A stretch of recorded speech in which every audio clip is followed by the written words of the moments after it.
আসসালামু আলাইকুম। 18 বাংলা সংবাদে সবাইকে স্বাগত জানাচ্ছি। আমি ভাবনা আহমেদ। শুরুতেই বিআরবি কেবল সংবাদ শিরোনাম। নতুন এমপি মন্ত্রীদের শপথকাল প্রস্তুত সংসদ সচিবালয়। আসছে দেশি বিদেশি 1200 অতিথি। ক্লিন ইমেজের মন্ত্রিসভা করার পরামর্শ বিশ্লেষকদের। রাতে ইসলামী আন্দোলনের আমির মুফতি রেজাউল করিমের বাসায় গেছেন BNP chairman Tarique Rahman.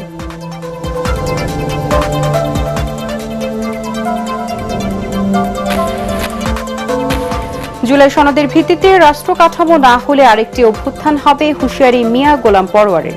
Vote চুরি নয়, ডাকাতি হয়েছে, অভিযোগ নাসির উদ্দিন পাটোয়ারির।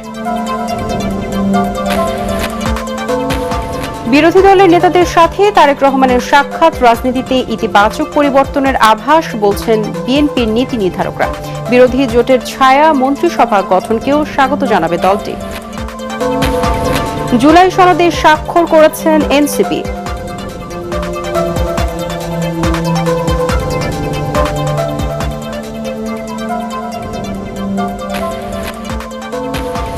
এবং নির্বাচনে ভোট টানতে ধর্মের ব্যবহার বেড়েছে, জানালেন ডক্টর ইফতেখারুজ্জামান। প্রার্থীদের জয় পরাজয়ে আওয়ামী লীগের সমর্থকদের প্রত্যক্ষ ও পরোক্ষ ভূমিকা ছিল। শুনছিলেন বিআরবি কেবল সংবাদ শিরোনাম, এবারে বিস্তারিত। কাল নতুন এমপি মন্ত্রীদের শপথের জন্য প্রস্তুত সংসদ সচিবালয়। আমন্ত্রণ জানানো হয়েছে দেশ বিদেশের 1200 অতিথিকে। আসবেন ভুটানের প্রধানমন্ত্রী, ভারতের লোকসভার স্পিকার, পররাষ্ট্র সচিব, পাকিস্তানের পরিকল্পনা মন্ত্রী, যুক্তরাজ্যের এশিয়া বিষয়ক আন্ডার সেক্রেটারি। এছাড়াও যোগ দেবেন কাতার, নেপাল, মালদ্বীপ সহ বিভিন্ন দেশের মন্ত্রী পর্যায়ে প্রতিনিধি।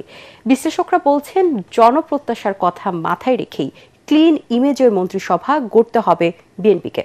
ইমদাদুল হকের ক্যামেরায় আরো জানাচ্ছেন মাহবুব কবির চপল।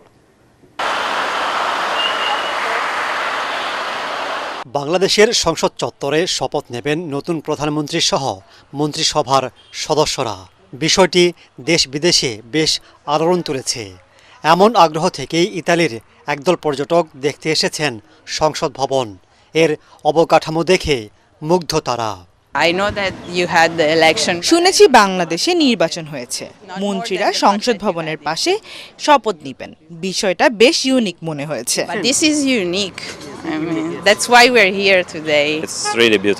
বাংলাদেশে এসে খুবই ভালো লাগছে, বিশেষ করে আপনাদের সংসদ ভবনটি সত্যি অসাধারণ।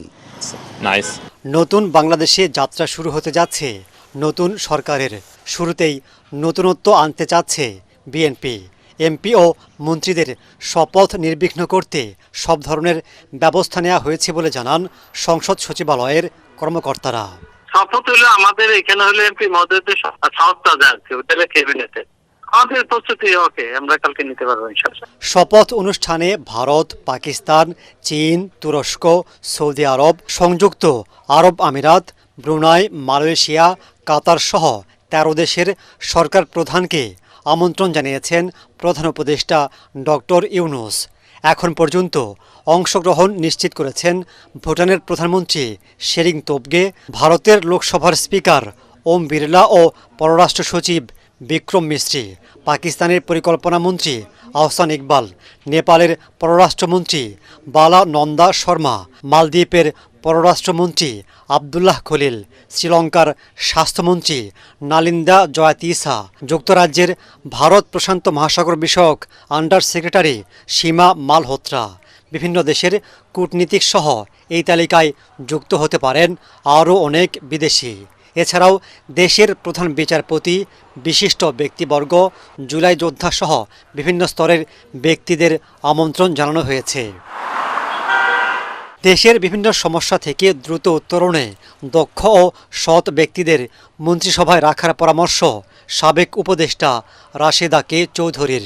জুলাই গণ অভ্যুত্থানে আমাদের সন্তানেরা আত্মাহুতি দিয়েছে, সেই তরুণ প্রজন্মকে যাতে সঠিকভাবে আমরা আনতে পারি, পরিচালিত করতে পারি, নবীন প্রবীণের সমন্বয়ে একটি মন্ত্রিসভা হবে, সেটা প্রত্যাশা। রুলস অফ বিজনেস যেটা থাকে একজন মন্ত্রী বা মন্ত্রণালয়, সেটা অনুযায়ী দায়িত্ব পালন করবেন, সেটা তো আমাদের প্রত্যাশা। তো তারা আবার স্থানীয়ভাবে যদি নিয়োগ বাণিজ্য, ভর্তি বাণিজ্য এবং দখল বাণিজ্যের মধ্যে চলে যান, আগে যে ভুলগুলো মারাত্মকভাবে হয়েছে, আশা করছি যে সেটা হবে না। তিনি বলেন, আওয়ামী লীগের মতো বিএনপিও ভুল করলে খেসারত দিতে হবে, তাই সতর্ক থাকতে হবে প্রথম দিন থেকেই। বিগত কর্তৃত্ববাদী সরকার যা করে গেছে, এখন তারা তার ফসল ভোগ করছে। তাদেরকে নানাভাবেই তো আমরা দেখলাম যে দেশ ছেড়েই পালিয়ে গেলেন নেত্রী, অনেকেই পালিয়ে গেলেন। আমরা চাই সেই সব ভুল থেকে নতুন সরকার শিখবেন।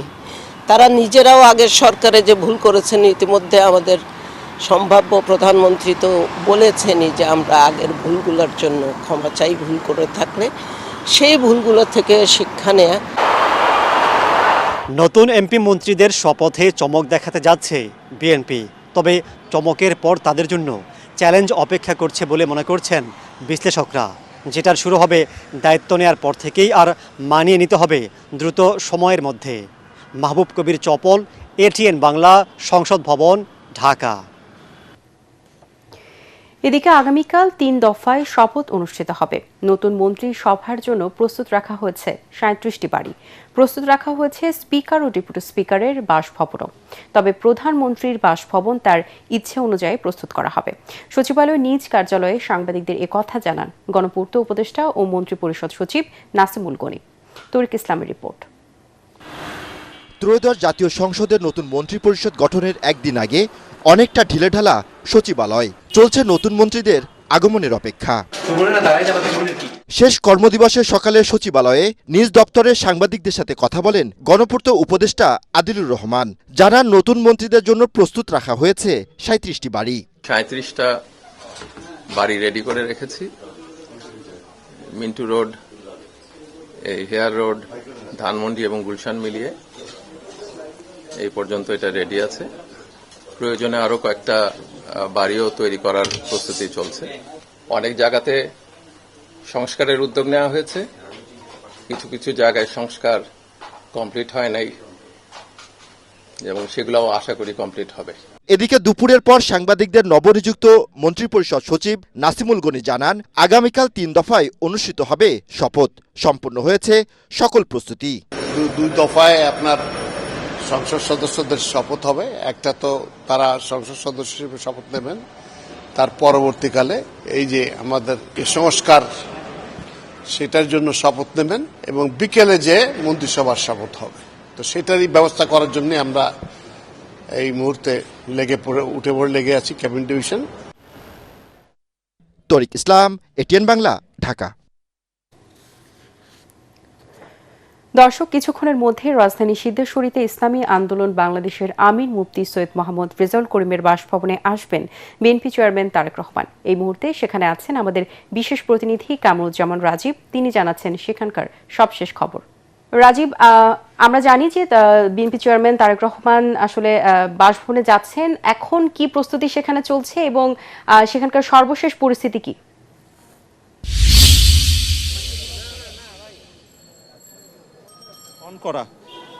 অন করা হ্যাঁ, আসলে ভাবনা সবশেষ যে পরিস্থিতি আমরা কিন্তু ইতিমধ্যেই জানতে পেরেছি। গুলশানের যে অফিস, বিএনপি অফিস থেকে বিএনপি চেয়ারম্যান তারেক রহমান কিন্তু ইতিমধ্যে বের হয়েছেন এবং তিনি পথে আছেন। কিছুক্ষণের মধ্যেই তিনি এই এখানে এসে পৌঁছাবেন যে সিদ্ধেশ্বরীর এই বাংলাদেশ ইসলামী আন্দোলনের যে আমিরের বাসভবন, তা এখানে এসে পৌঁছবেন তিনি।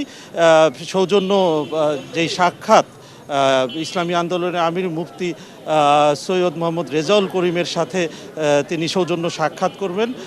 কিছুক্ষণের মধ্যেই তিনি পৌঁছবেন আমরা জানতে পেরেছি। আমরা একটু দেখাতে চাই এই মুহূর্তে এখানে কঠোর নিরাপত্তা যে বেষ্টনী তৈরি করা হয়েছে। পুলিশ, র্যাব, সিএস, ব্যক্তিগত যে বাহিনী, বিএনপি চেয়ারম্যানের সিএসএফ সহ সবাই কিন্তু এখানে উপস্থিত হয়েছেন। কঠোর নিরাপত্তা বেষ্টনী তৈরি করা হয়েছে। এছাড়া গণমাধ্যমের কর্মীরাও কিন্তু ইতিমধ্যে এখানে এসে উপস্থিত হয়েছেন। আমরা জানতে পেরেছি আর 5 থেকে 10 মিনিটের মধ্যেই কিন্তু এখানে এসে পৌঁছবেন তারেক রহমান। আসলে মূল যে বিষয়টি আমরা জানিয়ে রাখতে চাই, গতকালকেই কিন্তু তারেক রহমান যে ইতিবাচক যে ইতিবাচক রাজনীতির যেই বার্তা তিনি দিয়েছিলেন নির্বাচনী প্রচারণায়, নির্বাচনের আগে, সেই প্রক্রিয়াটি কিন্তু তিনি গতকালই শুরু করেছেন। জামায়াত ইসলামের আমির ডাক্তার শফিকুর রহমান এবং জাতীয় নাগরিক পার্টি এনসিপির আহ্বায়ক নাহিদ ইসলামের সাথে সৌজন্য সাক্ষাতের মধ্যে দিয়ে সেই ইতিবাচক রাজনীতির ধারাটা কিন্তু তিনি শুরু করেছেন। এরই অংশ হিসাবে আজকে তিনি বাংলাদেশ ইসলামী আন্দোলনের যিনি আমির মুফতি সৈয়দ মোহাম্মদ রেজাউল করিমের সাথে সৌজন্য সাক্ষাৎ করবেন, তার সাথে কুশল বিনিময় করবেন এবং সেখানেও হয়তো তাদের মধ্যে দেশ গড়ার যে পরিকল্পনা সে বিষয়ে তারা কথা বলবেন, দেশকে এগিয়ে নিতে তার সহযোগিতা চাইবেন তারেক রহমান। আসলে তিনি নির্বাচনোত্তর সংবাদ সম্মেলনে কিন্তু তিনি তার বক্তব্যে বলেছিলেন যে জাতীয় ঐক্যের মাধ্যমেই তিনি দেশকে এগিয়ে নিতে চান এবং বিরোধী দল সহ প্রতিটি রাজনৈতিক দলের দায়িত্বশীল ভূমিকাই পারে গণতন্ত্রকে প্রাতিষ্ঠানিক রূপ দিতে। সেজন্য ঐক্যই হবে শক্তি, আর বিভাজনটা আসলে দুর্বলতার প্রতীক। তার সেই কথা অনুযায়ী কিন্তু তিনি এই সৌজন্য সাক্ষাৎ করছেন বিরোধী রাজনৈতিক দলগুলোর সাথে। তিনি কিন্তু বারবার একটি কথাই বলেছেন যে নির্বাচনের পরেও যেই বিরোধী রাজনৈতিক দলগুলির সাথে কথা বলে ঐক্যের ভিত্তিতেই দেশকে এগিয়ে নিতে চান তারেক রহমান এবং তারই অংশ হিসাবে কিন্তু এই সাক্ষাৎ। আসলে কিছুক্ষণের মধ্যেই তার আসার কথা রয়েছে, আমরা সেজন্য অপেক্ষা করছি। আর সার্বিক যে পরিস্থিতি আমরা পরবর্তী সংবাদে জানাতে পারবো। এই ছিল সিদ্ধেশ্বরী থেকে তারেক রহমানের এই মুফতি রেজাউল করিমের সাথে সাক্ষাতের সবশেষ খবর। জি রাজীব, আপনাকে ধন্যবাদ। বিএনপি প্রধান তারেক রহমানের বিরোধী দলের নেতাদের বাসায় গিয়ে সাক্ষাৎ রাজনীতিতে ইতিবাচক পরিবর্তনের আভাস বলে মন্তব্য করেছেন বিএনপির নীতি নির্ধারকরা। জামায়াতের নেতৃত্বে বিরোধী দল সংসদ ইতিবাচক ভূমিকা রাখবে বলে আশা প্রকাশ করে তারা বলেন, ছায়া মন্ত্রিসভা গঠনকেও স্বাগত জানাবে বিএনপি। ভঙ্গুর অর্থনীতি, আইন শৃঙ্খলা পরিস্থিতি নিয়ন্ত্রণ করে জনমনে স্বস্তি নিশ্চিত করাই নতুন সরকারের চ্যালেঞ্জ বলেও মনে করেন বিএনপির সিনিয়র নেতারা। রাজনীতিতে আলাদাভাবে সাংবাদিকদের প্রতিক্রিয়ার তারা এসব কথা বলেন। রিপোর্ট করছেন মইনুল হাসান। ১.৫ দশকেরও বেশি সময় ধরে নজিরবিহীন রাষ্ট্রীয় নির্যাতন, নিপীড়ন, দুঃসময় পেরিয়ে এখন সুসময়, উৎসব আমেজ বিএনপি নেতাকর্মীদের মাঝে। রাত পোহালেই তারেক রহমানের নেতৃত্বে সরকার গঠন করতে যাচ্ছে বিএনপি। চেয়ারপারসনের গুলশান কার্যালয়ে দলের নেতা, বিজয়ী সংসদ সদস্য সহ বিভিন্ন পর্যায়ের নেতাকর্মীদের ভিড়ে উৎসব আবহ। দলের চেয়ারম্যানের সাথে সাক্ষাৎ শেষে স্থায়ী কমিটির 2 সদস্য নতুন সংসদ সদস্যদের শপথ, মন্ত্রিসভা গঠন নিয়ে সাংবাদিকদের সাথে কথা বলেন। স্পিকার অথবা ডেপুটি স্পিকার অ্যাভেলেবেল না থাকলে বা তারা অপারগ হলে বা তাদের মনোনীত প্রতিনিধি যদি না থাকে, সেই ক্ষেত্রে দ্বিতীয় অপশন হচ্ছে প্রধান নির্বাচন কমিশনার শপথ পাঠ করাবেন। বিরোধী দল ছায়া সংসদ করার এই সংস্কৃতি উন্নত বিশ্বে আছে, যদি তা করে সেটাকে স্বাগতম জানাই। নতুন সরকারের সামনে চ্যালেঞ্জ, তারেক রহমানের নেতৃত্বে বিএনপি কিভাবে তা মোকাবেলা করবে তারও ধারণা দেন দলটির নীতি নির্ধারকরা। অর্থনীতির বিষয়ে চ্যালেঞ্জ আছে, শিক্ষার বিষয়ে চ্যালেঞ্জ আছে, স্বাস্থ্যের বিষয়ে চ্যালেঞ্জ আছে, কর্মসংস্থানের চ্যালেঞ্জ আছে, প্রতিষ্ঠানগুলো সব ধ্বংস হয়ে গেছে। জনগণের যে আস্থা আমাদের উপর রেখেছে, এটার প্রতি সম্মান রেখে আমরা কাজ করার চেষ্টা করব। এদিকে রাজধানীর রাওয়া ক্লাবে এক অনুষ্ঠানে অংশ নিয়ে বিএনপির স্থায়ী কমিটির সদস্য অবসরপ্রাপ্ত মেজর হাফিজ উদ্দিন আহমদ বলেন, ডাক্তার শফিকুর রহমান ও নাহিদ ইসলামের বাসায় গিয়ে সাক্ষাতের মাধ্যমে তারেক রহমান রাজনীতিতে ইতিবাচক ধারার সূচনা করেছেন। এটি বাংলাদেশের রাজনীতির অঙ্গনে সুবাতাস বয়ে নিয়ে এসেছে এবং এর জন্য জনগণও তাকে খুব ধন্যবাদ জানাচ্ছে। সংসদে তো একটা বিরোধী দল থাকবে, তাদের সাথে ভালো সম্পর্ক আশা করি। তারা সরকারের গঠনমূলক সমালোচনা করবেন, এটাই আশা করি। দুঃখজনক যে আজকে আমরা এখনো শপথই নেই। আজকেও আন্দোলনের ডাক দেওয়া হচ্ছে, এটি বাংলাদেশের জন্য ভালো সাইন নয়। মুক্তিযুদ্ধের প্রধান সেনাপতি এমএজি ওসমানীর মৃত্যুবার্ষিকী উপলক্ষে আলোচনা সভায় তিনি আরও জানান, নবীন প্রবীণের সমন্বয়ে গঠিত হবে তারেক রহমানের নেতৃত্বে নতুন মন্ত্রিসভা। মইনুল আহসান, এটিএন বাংলা, ঢাকা।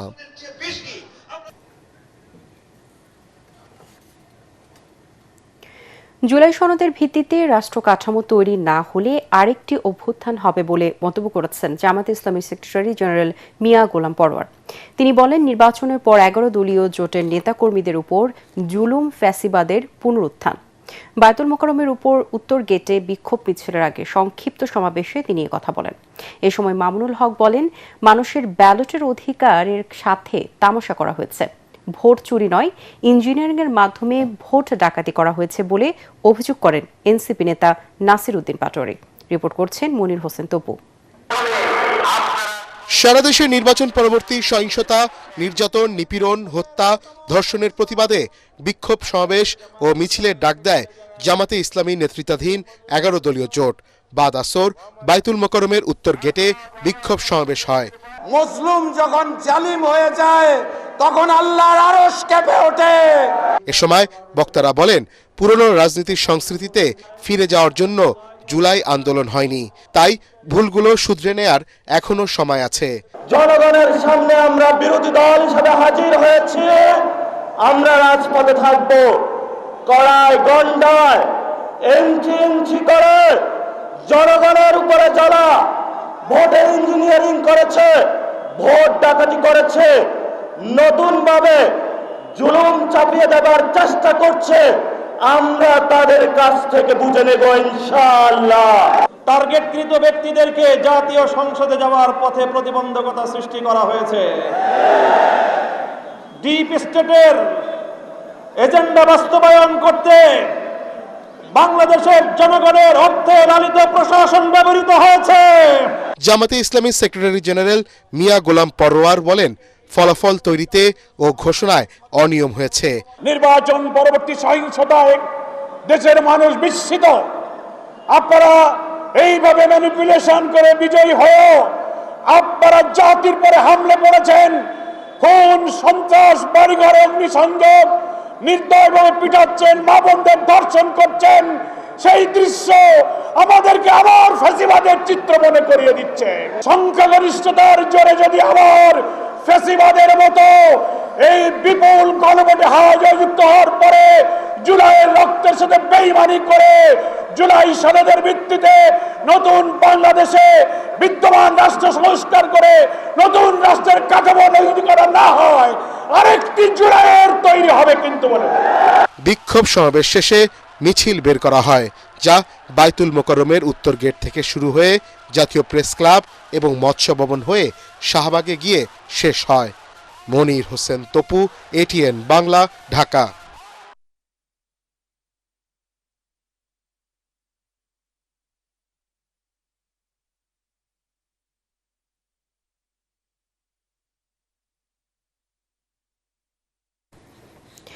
দর্শক, এই মুহূর্তে জুলাই সনদে স্বাক্ষর করার পর এনসিপি প্রতিনিধিরা এখন তাদের প্রেস ব্রিফিং করছেন।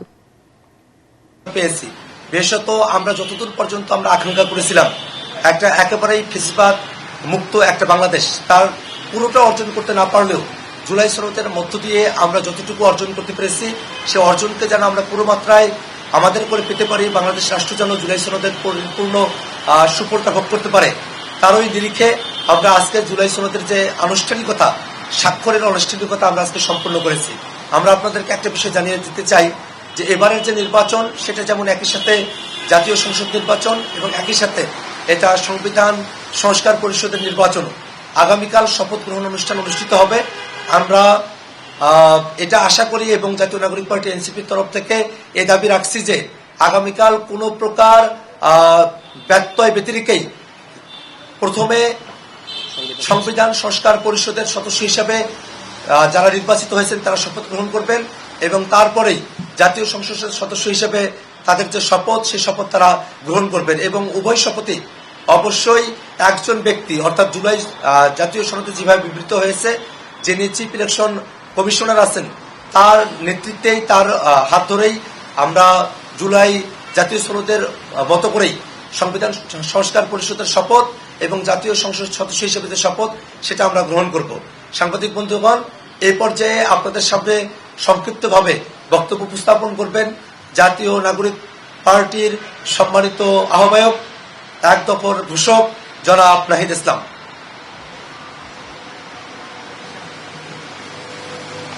আসসালামু আলাইকুম, প্রিয় সাংবাদিক ভাইবোন এবং দেশবাসী।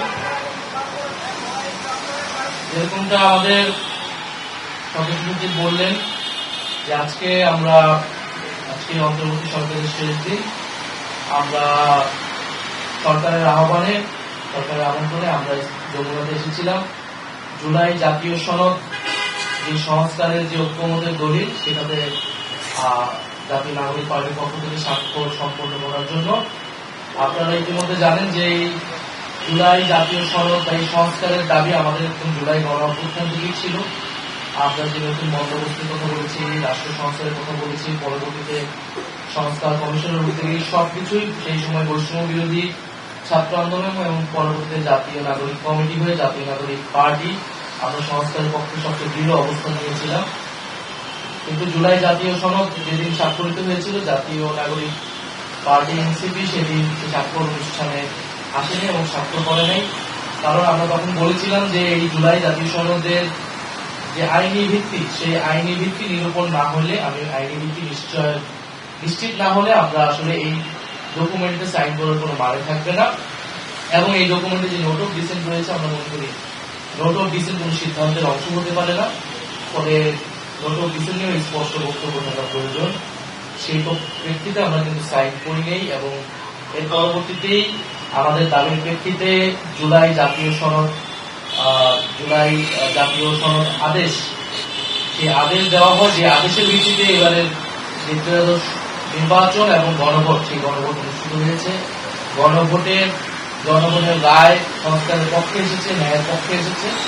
এখন আমাদের আগামীকাল থেকে যে দায়িত্বটা, সেটা হচ্ছে এই রায় অনুযায়ী, গণভোটের ন্যায় অনুযায়ী এই রায় হচ্ছে বাস্তবায়ন করা।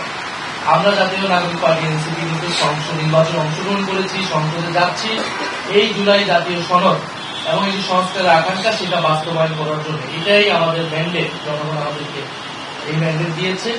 ফলে সেটার জন্য আমরা মনে করছি যে আগামীকাল শপথের আগে এবং এই অন্তর্বর্তী সরকারের শেষ সময়ে এসে এই দলিলের সম্পূর্ণতার লক্ষ্যে জুলাই জাতীয় সনদ বাস্তবায়নের স্বার্থে আমাদের স্বাক্ষর করা প্রয়োজন। দর্শক, আপনারা শুনছিলেন এনসিপি প্রতিনিধিদের প্রেস ব্রিফিং এবং একটু আগে ব্রিফিং করছিলেন আহ্বায়ক নাহিদ ইসলাম। এবারে চলে যাচ্ছি অন্যান্য প্রসঙ্গে। প্রধান উপদেষ্টা ডক্টর মোহাম্মদ ইউনূসের সাথে বিদায়ী সাক্ষাৎ করেছেন সেনাবাহিনী প্রধান জেনারেল ওয়াকারুজ্জামান। প্রধান উপদেষ্টার তেজগাঁও কার্যালয়ে অনুষ্ঠিত এই সৌজন্য সাক্ষাতে পারস্পরিক শুভেচ্ছা বিনিময় ও দায়িত্বকালীন বিভিন্ন বিষয়ে আলোচনা করেন তারা। প্রধান উপদেষ্টা তার দায়িত্ব পালনকালে বিশেষ করে ত্রয়োদশ জাতীয় সংসদ নির্বাচনকালীন সেনাবাহিনীর সহযোগিতার জন্য সেনা প্রধানকে ধন্যবাদ জানান ও কৃতজ্ঞতা জানান।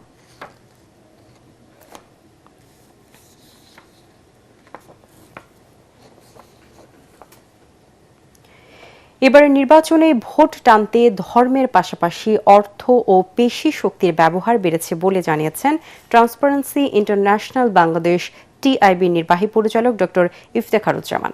তিনি বলেন, এবারের নির্বাচনে নিষিদ্ধ ঘোষিত আওয়ামী লীগ অংশ না নিলেও প্রার্থীদের জয় পরাজয়ে দলটির সমর্থকদের প্রত্যক্ষ ও পরোক্ষ ভূমিকা ছিল। নির্বাচন নিয়ে প্রতিবেদন প্রকাশ অনুষ্ঠানে জানানো হয়, পর্যবেক্ষণ করা ৭০টি আসনের মধ্যে ২১% আসনে এক বা একাধিক জাল ভোট পড়েছে। আর আস্থাহীনতার কারণে অনেকেই ভোট দিতে কেন্দ্রে যায়নি। আর জানাচ্ছেন সৈয়দ রিয়াজ।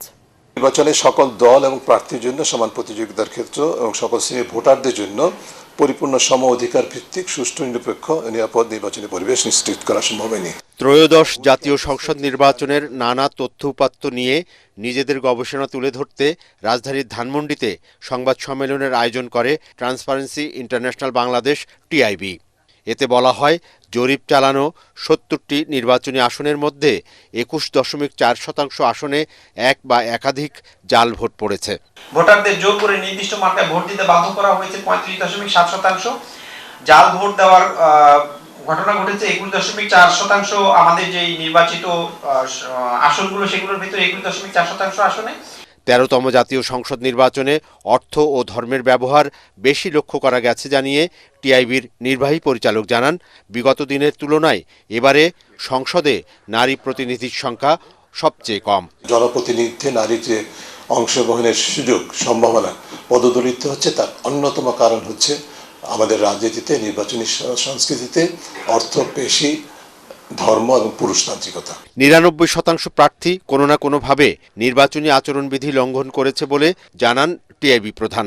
অনেক ক্ষেত্রে ত্রিমুখী অসহিষ্ণুতা এবং অসুস্থ প্রতিযোগিতা এবং কোনো কোনো ক্ষেত্রে সহিংসতা হয়েছে। সেটার কারণে কিন্তু প্রায় 40% মানুষ ভোট থেকে বিরত থেকেছে। আওয়ামী লীগ নিষিদ্ধ থাকলেও নির্বাচনে প্রার্থীদের জয় পরাজয়ে দলটির সমর্থকরা বড় ভূমিকা রেখেছে বলে জানান ইফতেখারুজ্জামান। বাংলাদেশের রাজনীতির যে ধারাগুলো নির্বাচন জয়ের জন্য জয়ী হতেই হবে, এই মানসিকতাটা প্রতিফলন ঘটেছে, ওই চর্চাটা অব্যাহত ছিল। দুর্নীতি দমন কমিশন হলফনামায় দেয়া তথ্য যাচাই বাছাই করে ব্যবস্থা গ্রহণের কথা বললেও তাদের দৃশ্যমান কোনো পদক্ষেপ দেখা যায়নি বলেও জানানো হয় এই সংবাদ সম্মেলনে। সৈয়দ রিয়াজ, এটিএন বাংলা, ঢাকা। নির্বাচনের আগের রাতে গুজব ছড়িয়ে ভোটে প্রভাব বিস্তার ও প্রতিদ্বন্দ্বী প্রার্থীর এজেন্টদের বাধা দেওয়া হয়েছে বলে জানিয়েছেন মানবাধিকার ও সমাজ উন্নয়ন সংস্থা মৌসুস। সুপ্রিম কোর্ট ল রিপোর্টার্স ফোরামে আয়োজিত সংবাদ সম্মেলনে এসব তথ্য জানায় সংস্থাটি। সাধারণ মানুষের মধ্যে গণভোট সম্পর্কে যথেষ্ট ধারণা ছিল না বলেও সংস্থাটির নির্বাচন পর্যবেক্ষণ প্রতিবেদনে জানানো হয়। কয়েকটি কেন্দ্রে আমরা দেখেছি 400 গজের ভিতরে ব্যানার পোস্টার প্রচারণা ছিল, এটা কিন্তু আচরণবিধি লঙ্ঘন। যে শক্তিশালী প্রার্থী যারা ছিল তারা কিন্তু আচরণবিধি অনেক ক্ষেত্রে লঙ্ঘন করেছে, পারস্পরিক আক্রমণের বিচ্ছিন্ন ঘটনা ঘটেছে। আবার আমরা অনলাইনে দেখেছি কিছু আলেমধারী ব্যক্তি তারা কিন্তু কতিপয় দলের বিরুদ্ধে একটা তথাকথিত ফতোয়া দিয়েছে। আমরা নির্বাচন কমিশন থেকে এই যে যারা অনভিজ্ঞ তাদের ব্যাপারে সেভাবে তদারকি আমরা দেখিনি। ত্রয়োদশ জাতীয় সংসদ নির্বাচন ও গণভোট শতভাগ পারফেক্ট না হলেও ফ্রি, ফেয়ার এবং ক্রেডিবল নির্বাচন হয়েছে বলে জানিয়েছে নির্বাচন পর্যবেক্ষক সংস্থা ও নাগরিক সংগঠনের জোট ভয়েস নেটওয়ার্ক। ডিআরইউর সাগররুনি মিলনায়তনে আয়োজিত সংবাদ সম্মেলনে সংস্থাটির চেয়ারম্যান ও ঢাকা বিশ্ববিদ্যালয়ের অধ্যাপক ডক্টর জসিমউদ্দিন এই পর্যবেক্ষণ জানান। অনুষ্ঠানে মূল প্রতিবেদন উপস্থাপন করেন ভয়েস নেটওয়ার্কের নির্বাহী কমিটির সভাপতি ও ইম্প্যাক্ট ইনিশিয়েটিভ এর সিইও এনায়েত হোসেন জাকারিয়া। প্রতিবেদনে জানানো হয় 7% কেন্দ্রে পর্যবেক্ষকদের প্রবেশ এবং পর্যবেক্ষণে বাধা দেওয়ার ঘটনা ঘটে। পর্যবেক্ষকদের আইডি কার্ড এবং অনুমোদন পেতেও বিলম্ব হয়। 8% ভোট কেন্দ্র বাইরে থেকে শনাক্ত করার মতো অবস্থা ছিল না। 11% কেন্দ্র ভবনের উপরের তলায় হওয়ায় প্রবীণ, অসুস্থ এবং শারীরিকভাবে সক্ষম নয় এমন ভোটারদের যাতায়াতের ব্যবস্থা ছিল না। অনুষ্ঠান সঞ্চালনা করেন ভয়েস নেটওয়ার্কের সদস্য সচিব একরামুল হক সায়েম। পর্যবেক্ষকদেরকে ঢোকার ক্ষেত্রে যেমন সমস্যা ছিল, আবার ভোট কাউন্টিংয়ের সময় সেক্ষেত্রেও ভোটারদেরকে মানে পর্যবেক্ষকদেরকে অ্যালাউ করার ক্ষেত্রে কোনো কোনো জায়গায় সমস্যা ছিল। অনেকে ঢুকতে দিতে চাননি, অনেকে বলছেন যে ঊর্ধ্বতনদের সাথে কথা বলবো, আবার অনেকে বলছেন যে না আমার কাছে এরকম কোনো নির্দেশনা নাই, আবার কেউ কেউ বলেছেন যে আমরা তো এইসব ট্রেনিং পাইনি। এইসব ঘটনা ঘটেছে। ভোটাররা নির্ভয়ে ভোট দিচ্ছে, কেউ তাদেরকে কোনোভাবে প্রভাবিত করতেছে না, তারা নিজের ভোট নিজের পছন্দ মতো যে ক্যান্ডিডেট তাকে দিচ্ছে। এটা ছিল আমাদের জন্য সবচেয়ে বড় আশার দিক। জলাবদ্ধতা, যানজট, গ্যাস সংকট ও দূষণ সহ অসংখ্য সমস্যায় জর্জরিত বন্দরনগরী চট্টগ্রাম। সদ্য সমাপ্ত সংসদ নির্বাচনে চট্টগ্রামের বিভিন্ন আসনের প্রার্থীরা জলাবদ্ধতা, যানজট ও পরিবেশ দূষণ নিরসনের নানা প্রতিশ্রুতি দিয়েছেন। এখন বিজয়ী প্রার্থীর কাছে সেসব সমস্যার দ্রুত সমাধান চান নগরবাসী। চট্টগ্রাম থেকে আরও জানাচ্ছেন ইরফানুল হক। বন্দরনগরী চট্টগ্রাম বাণিজ্যিক রাজধানী হিসেবে পরিচিত, দেশের আমদানি রপ্তানি সহ ব্যবসা বাণিজ্যের অন্যতম কেন্দ্র। তবে অপরিকল্পিত নগরায়ন, অব্যবস্থাপনার কারণে প্রতিনিয়ত বাড়ছে নাগরিক দুর্ভোগ। বর্ষা মৌসুম এলেই জলাবদ্ধতায় নাকাল হতে হয় নগরবাসীকে। সামান্য বৃষ্টিতে অনেক এলাকা পানির নিচে তলিয়ে যায়, স্থবির হয়ে পড়ে জীবনযাত্রা। এ সময় পাহাড় ধসে প্রাণ হারায় মানুষ। অন্যদিকে শুষ্ক মৌসুমে ধুলায় আচ্ছন্ন হয়ে পড়ে সারা শহর। এ সময় অগ্নিকাণ্ডের ঘটনায় প্রাণহানির ঘটনাও ঘটে।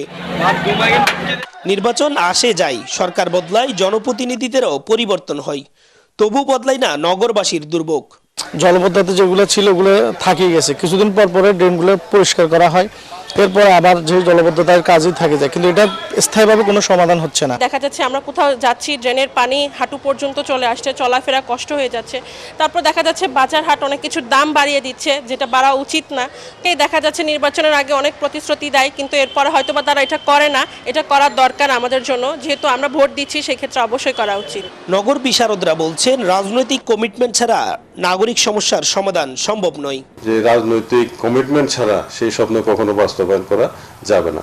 আমরা রাজনৈতিক দলগুলোর কাছে একটা সঠিক একটা ব্যবস্থাপনা চাই এবং তারা যে প্রতিশ্রুতি দেন সেগুলো যেন যে ভোটটা সেটা আমানত হিসেবে গ্রহণ করে, জনগণের বিশ্বাস হিসেবে গ্রহণ করে সেগুলো বাস্তবায়ন করেন। চট্টগ্রামবাসীর অভিযোগ, নির্বাচন এলেই প্রার্থীদের মুখে প্রতিশ্রুতির ফুলঝুরি, কিন্তু ভোটে জিতার পর নাগরিকদের সেবার কথা তাদের মনে থাকে না।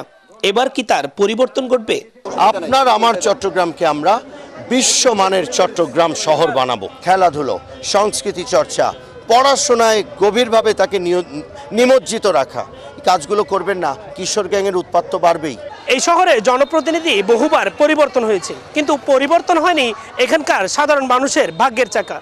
নির্বাচনের আগে দেওয়া প্রতিশ্রুতি নির্বাচনের পর অনেকটাই ভুলে যান জনপ্রতিনিধিরা।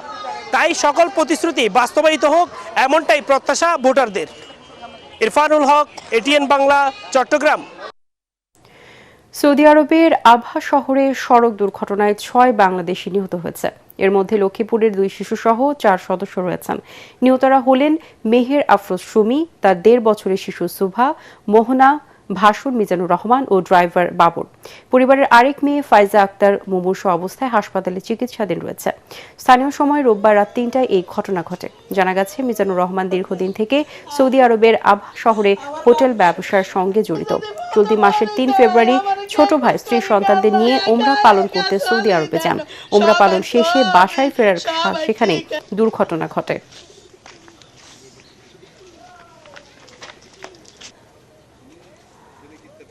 গাইবান্ধা জেলা শহরে 4 লেনের আধুনিক সড়ক নির্মাণের পরও কমেনি যানজট। ফুটপাত দখলের পর এখন মূল সড়কও দখল করেছে ভ্রাম্যমাণ ব্যবসায়ীরা। এতে চরম ভোগান্তিতে পড়েছেন সাধারণ মানুষ ও শিক্ষার্থীরা। জেলা প্রশাসক বলছেন, অনিয়মের বিরুদ্ধে দ্রুতই ব্যবস্থা নেওয়া হবে। গাইবান্ধা থেকে ইদ্রিস উদ্দুজামান মোনার পাঠানো রিপোর্ট জানাচ্ছেন আশিকুর রহমান।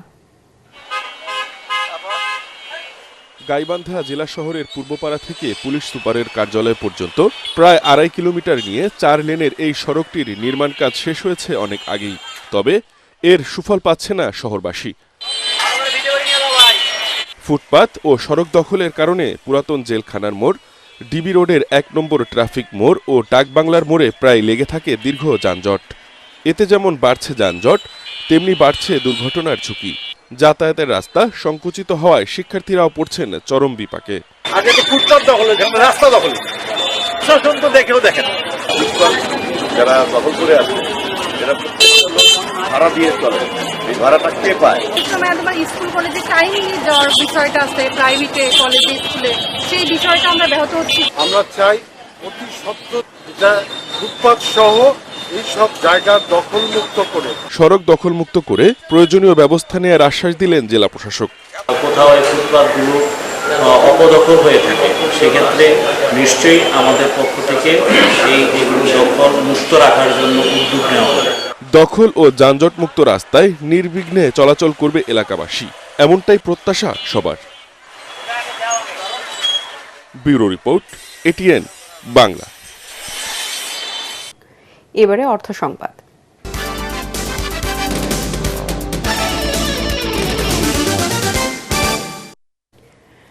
প্রতি বছরের মতো এবারও আদ্দিন উইমেন্স মেডিকেল কলেজে দিনব্যাপী অনুষ্ঠিত হল পিঠা মেলা। শিক্ষার্থী, ডাক্তার ও নার্সদের উপস্থিতি মেলাকে আরও প্রাণবন্ত করে তোলে। আদ্দিন হাসপাতাল ও নার্সিং ইনস্টিটিউট সমূহের মহাপরিচালক অধ্যাপক ডক্টর নাহিদ ইয়াসমিন জানান, শিক্ষার্থীদের লেখাপড়ার চাপ কমাতেই এই আয়োজন। আর প্রতিষ্ঠানটির অধ্যক্ষ অধ্যাপক ডক্টর মাহমুদা হাসান জানান, লেখাপড়ার পাশাপাশি শিক্ষার্থীদের মাঝে বাঙালি সংস্কৃতিকে তুলে ধরতেই এই পিঠা মেলা। বিস্তারিত আনান তাসিন রিপোর্টে। নতুন প্রজন্মের কাছে বাংলার ঐতিহ্য পিঠাকে পরিচয় করিয়ে দিতেই আদ্দিন উইমেন্স মেডিকেল কলেজের এই আয়োজন। রাজধানীর মগবাজারে কলেজ প্রাঙ্গণে দেশীয় ঐতিহ্যবাহী রকমারি পিঠার সাথে ভিন্ন ভিন্ন দেশের পিঠা নিয়ে সাজানো হয় এই আয়োজন। নানা স্বাদ আর বৈচিত্র্যময় ডিজাইনের পিঠা নিয়ে মেলায় অংশ নেয় মেডিকেল কলেজের শিক্ষার্থীরা। বাংলাদেশের পাশাপাশি কলেজে পড়তে আসা ভারত, নেপাল ও পাকিস্তান সহ ভিন্ন দেশীয় শিক্ষার্থীরাও অংশ নেয় এই পিঠা মেলায়। রসের রকমারি পিঠার পাশাপাশি নকশি, ভাপা, পাটিসাপটা, খেজুর ভোগ সহ নানা ধরনের পিঠাই ছিল মেলায়। এছাড়া স্থান পায় ডিম সুন্দরী, কুমড়ো পিঠা নামের ঝাল পিঠা। পিঠার পাশাপাশি মেহেদি ও চুরির স্টলেও ছিল ব্যাপক ভিড়। Participating in the Pita Utsav, so we prepared some of the Kashmiri dishes. আমার মনে করি এটা আসলে অনেক ইনোভেটিভ ছিল, কিভাবে একটু মিষ্টি স্বাদের মধ্যে ঝাল জিনিসটাকে ঢোকানো যায়, ঢুকিয়ে একটু ফিউশন করা যায়, সেই জিনিসটা আমরা চেষ্টা করেছি। প্রতিষ্ঠানটির অধ্যক্ষ অধ্যাপক ডাক্তার মাহমুদা হাসান জানান, শিক্ষার্থীদের মাঝে বাঙালি সংস্কৃতিকে তুলে ধরতেই এই আয়োজন। আমাদের নতুন প্রজন্মের মধ্যে এই ঐতিহ্যের একটা ছাপ থাকুক এবং লেখাপড়া, আইটেম, ক্লাস, এই সব বিষয়গুলোর মাঝেও যে একটা ন্যাচারাল আনন্দ আছে, দেশের ঐতিহ্যের মাধ্যমে এই আনন্দটা উপভোগ করার জন্য আমরা ব্যবস্থা করে দিয়েছি। আদ্দিন ফাউন্ডেশনের মহাপরিচালক অধ্যাপক ডাক্তার নাহিদ ইয়াসমিন জানান, শিক্ষার্থীদের লেখাপড়ার চাপ কমাতেই নিয়মিতভাবে এ ধরনের আয়োজন করে থাকে কর্তৃপক্ষ। মেডিকেল কলেজের ছাত্রীরা খুব সুন্দরভাবে প্রতি বছরই পিঠা উৎসব করে থাকে এই ফেব্রুয়ারি মাসে। তো এইবারের উৎসবও আমরা এনজয় করছি এবং ছাত্রীদের যে পার্টিসিপেশন, ওদের যে অংশগ্রহণ, সেটা দেখে আমরা নিজেরাও খুবই খুশি।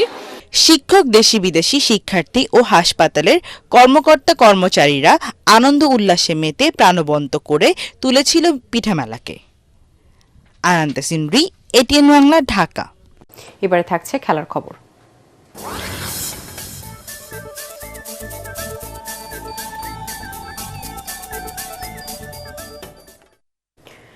ফুটবলের দেশ ইতালিকে 24 রানে পরাজিত করে টি-20 বিশ্বকাপের সুপার 8 নিশ্চিত করল দুইবারের বিশ্ব চ্যাম্পিয়ন ইংল্যান্ড।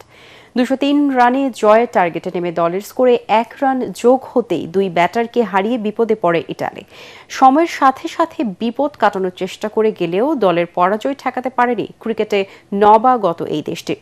শেষ পর্যন্ত 178 রানে থামে ইটালির ইনিংস। এর আগে কলকাতার ইডেন গার্ডেন্সে টস জিতে ব্যাট করে উইল জ্যাকের অপরাজিত 50-তে 7 উইকেটে 202 রানে থামে ইংলিশরা। 22 বলে দলের পক্ষে সর্বোচ্চ 53 রানে অপরাজিত থাকেন জ্যাক। এই জয়ে গ্রুপের 4 ম্যাচে 6 পয়েন্ট নিয়ে সুপার 8-এ উঠে গেল হ্যারি, ব্রুক, জস বাটলাররা।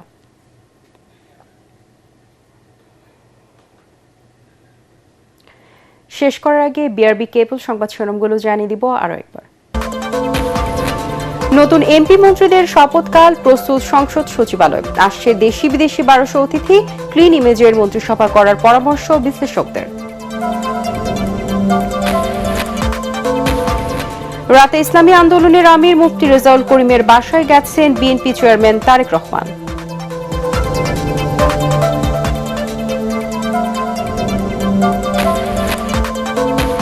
জুলাই সনদের ভিত্তিতে রাষ্ট্র কাঠামো না হলে আরেকটি অভ্যুত্থান হবে, হুঁশিয়ারি মিয়া গোলাম পরোয়ারের। ভোট চুরি নয়, ডাকাতি হয়েছে, অভিযোগ নাসির উদ্দিন পাটোয়ারির। বিরোধী দলের নেতাদের সাথে তারেক রহমানের সাক্ষাৎ রাজনীতিতে ইতিবাচক পরিবর্তনের আভাস, বলছেন বিএনপির নীতি নির্ধারকরা। বিরোধী জোটের ছায়া মন্ত্রিসভা গঠনকেও স্বাগত জানাবে দলটি। জুলাই সনদে স্বাক্ষর করেছেন এনসিপি।